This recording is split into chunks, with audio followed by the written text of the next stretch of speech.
కోర్టులో జడ్జి ఒక తీర్పు ఇచ్చాడు, మొత్తం చదువుతాడు. అవునా? అలా ఒక్కొక్క జడ్జిమెంట్ చదివి ఈ పాపాలన్నీ చేశాడు అర్జున, ఇది చంపే, ఈ పాపాలన్నీ చేశాడు అర్జున, ఇది చంపే. చివరికి కర్ణుడు ఒక అస్త్రం వేస్తే ఆ అస్త్రం నేరుగా కంఠానికి ఎదురుగా వస్తే తల లేచిపోతుంది అర్జునుడికి. కానీ అది దగ్గరకు వచ్చినప్పుడు కిరీటాన్ని కొట్టేసి వెళ్ళిపోయింది. సాయంత్రం గుడారానికి చేరుకున్న తర్వాత, శిబిరానికి చేరుకున్న తర్వాత అర్జునుడు అడిగాడు, బావా, కర్ణుడు వేసిన బాణము నా కంఠానికి తగులుతుందనుకున్నాను, శిరఛేదనం అయిపోతుందనుకున్నాను, చివరి నిమిషంలో ఆ బాణము పైనుంచి ఎట్టబోయింది అన్నాడు. ఏం లేదు అర్జున, నా బొటన వేలుతో రథాన్ని 2 అడుగులు కిందకు నొక్కాను, బాణం పైకి పోయిందని చెప్పాడు. కృష్ణుడు యుద్ధం చేశాడా? భగవంతుడు నీ పక్షాన ఉంటే నిన్ను ఎట్టయినా కాపాడతాడు. అవునా? మరి ఇది అర్థం చేసుకోవాలో వద్దా మనం?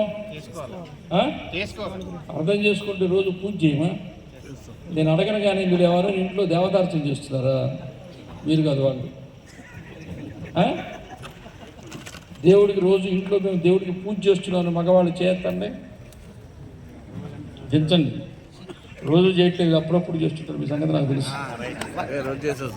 ఇళ్లలో పూజ చేసేది ఆడవాళ్ళే, కడపకు అంత పసుపు కుంకుమ పెట్టేది ఆడవాళ్ళే, మామిడి తోరణాలు కట్టేది ఆడవాళ్ళే. అవునా? మగవాళ్ళు ఏం చేస్తారు? ప్రసాదం తింటారు. ప్రసాదం ఈసారి కుదిరినట్టు ఈసారి కుదరలేదే అంటారు. పైగా కొంచెం మనసు పెట్టి చేస్తే కదా, ఈసారి అంత బాగుండింది, పొంగల్ తింటే కమ్మగా ఉండింది, ఈసారి అంత కుదరలేదే అంటారు. అవునా? కాబట్టి భక్తి అంటే అలా ఉండాలి. భక్తి అంటే అలా ఉండాలి. అర్జునుడికి ఉన్న భక్తి.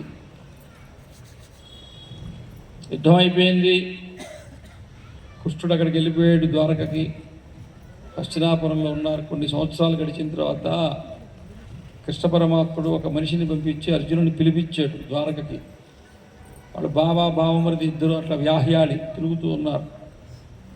నేటికి 3వ రోజున ఇదే చెట్టు కింద నేను పడుకున్నట్టుగా ఉంటాను, ఒక బాణం వచ్చి నా కాలికి తగులుతుంది, నా అవతార పరిసమాప్తి వెళ్ళిపోయి నేను ధామం, వైకుంఠ ధామం చేరుకుంటానని కృష్ణుడు చెప్పాడు. అర్జునుడు గోరు నేర్చాడు. అప్పుడు కృష్ణుడు ఏం చెప్పాడంటే, నేను వెళ్ళిపోయిన మరుక్షణము ద్వారకా నగరం సముద్రంలో మునిగిపోతుంది, కానీ మా యదువంశము రక్షించబడాలి. మాకు శాపం ఉంది, మా వంశం పోతుందని. కానీ పిల్లల్ని కాపాడుకోవాలి. మేము పిల్లల్ని కాపాడాలంటే తల్లులు ఉండాలి. ద్వారకా నగరంలో ఉండేటువంటి మహిళలను, ద్వారకా నగరంలో పిల్లల్ని రథాల్లో తీసుకొని హస్తినాపురంలో కాపాడమని చెప్పాడు. అర్జునుడు ఏడ్చాడు. ఇంకేం చేయాలో పరమాత్ముడు చెప్పాడు, ఆదేశించాడు.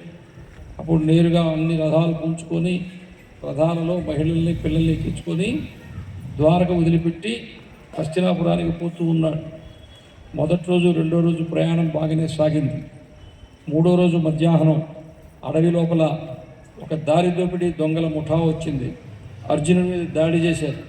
దాడి చేస్తే చేతిలో గాంధీవం పనిచేయలే, ఏ బాణం ప్రయోగించలేకపోయాడు. కుడితే కింద పడి స్పృహ కోల్పోయాడు, మూర్ఛలు పోయినాడు అర్జునుడు. ఆయన మూర్ఛ నుంచి తేరుకునేటప్పటికీ గుర్రం వేసుకొని ఒక ఆయన వార్తాహరుడు వచ్చాడు. రాజా, పరమాత్ముడు వెళ్ళిపోయినాడనే వార్త చెప్పాడు. ఎవరికి? శ్రీకృష్ణుడు అనేవాడు భూమి మీద ఉన్నంత వరకే అర్జునుడి చేతిలో ఉండే గాంధీవానికి ఎవరు ఎదురు లేరు. అవునా? కృష్ణుడు ఎప్పుడు నేల పొరిగాడో అర్జునుడి చేతిలో గాంధీవం పడిపోయింది, ఆయన పడిపోయాడు. దీని అర్థం ఏంటో తెలుసా? నువ్వు మనిషివి, నువ్వు అర్జునుడు ఎవరు? నరుడు. కృష్ణుడు ఎవరు? నారాయణుడు. నరుడికి నారాయణుడు జత అయితే పరాక్రమవంతుడు. ఎదురుగ్గా పరమశివుడు ఉన్న పరమశివుడిని మెప్పించి పాశుపతాస్త్రాన్ని పొందాడు ఉన్నాడు కాబట్టి. అవునా? ఇప్పుడు ఇది ఆయనే పక్కకు తప్పుకున్నాడో ఇంకేమి లేదు. ఇప్పుడు చెప్పండి, మన జీవితానికి మనం దేవుడిని కలుపుకోవాలా వద్దా? కలుపుకోవాలా వద్దా? ఎప్పుడు కలుపుకోవాలా? అప్పుడప్పుడా? ఇబ్బంది వచ్చినప్పుడా? గుర్తొచ్చినప్పుడా? ఇంకేం పని లేనప్పుడా? రమణ మహర్షి అని ఆయన చెప్పారు. ఇప్పుడు అందరూ తిరువన్నామలై పోతున్నారుగా, పౌర్ణమికి పోయి గిరి ప్రదక్షిణం చేస్తున్నారుగా, పోవట్లేదు, ఇక్కడి నుంచి కూడా పోతారుగా. రమణ మహర్షి గారు చెప్పారు. ఏం చెప్పారు తెలుసా? నీ చేతులను పనికి, నీ హృదయాన్ని పరమాత్ముడికి. నీ చేతులను పనికి, నీ హృదయాన్ని పరమాత్ముడికి సమర్పించమని చెప్పాడు.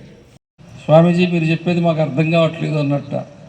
నేను చెప్పేది ఎలాంటి నోరు మూసుకొని తర్వాత చూద్దాం అన్నట్ట. అప్పుడు 4వ రోజు ఇంకొకళ్ళు లేచి స్వామీజీ నిన్నే చెప్పాము మాకే అర్థం, పిచ్చివాడా నాకు అర్థమైందా అన్నట్ట. స్వామీజీ మీకు అర్థం కాక మాకు అర్థం కాక ఎందుకు చెప్తున్నారట? ఒరే పిచ్చోడో దాన్నే వేదాంతం అంటారా అన్నట్ట. ఇప్పుడు ఎవరికి అర్థం కాని వేదాంతం ఎవరికి కావాలి? అవునా కదా? మనకు అర్థమయ్యేది మనకు కావాలి కదా? అవునా కదా? బాల్యములో చిన్నప్పుడు కాలు ఇలా పాదం ముందు పెట్టి ఈ పాదం మీద తడిమట్టి పోసి ఇలా ఇలా ఇలా తట్టి కాలు తీసేసి దాన్ని సరిచేసి దాని మీద ఒక పువ్వు పెట్టి దాన్ని గుడి అని దేవాలయం అని భావించిన వాళ్ళు ఒకసారి చేతండి తెచ్చండి. భూమి మీద ఎన్ని మతాలైనా ఉండవచ్చు. పుట్టిన తర్వాత స్పృహ పెరుగుతూ ఉంటే, అంటే వయసు పెరుగుతూ ఉంటే, కొద్దిగా అవగాహన పెరుగుతుంటే దేవుడికి దేవాలయం కట్టేది హిందూ ఒక్కడే, గుర్తుపెట్టుకోండి. ఈ ప్రపంచంలో ఇంకెవ్వడో పనిచేయడు.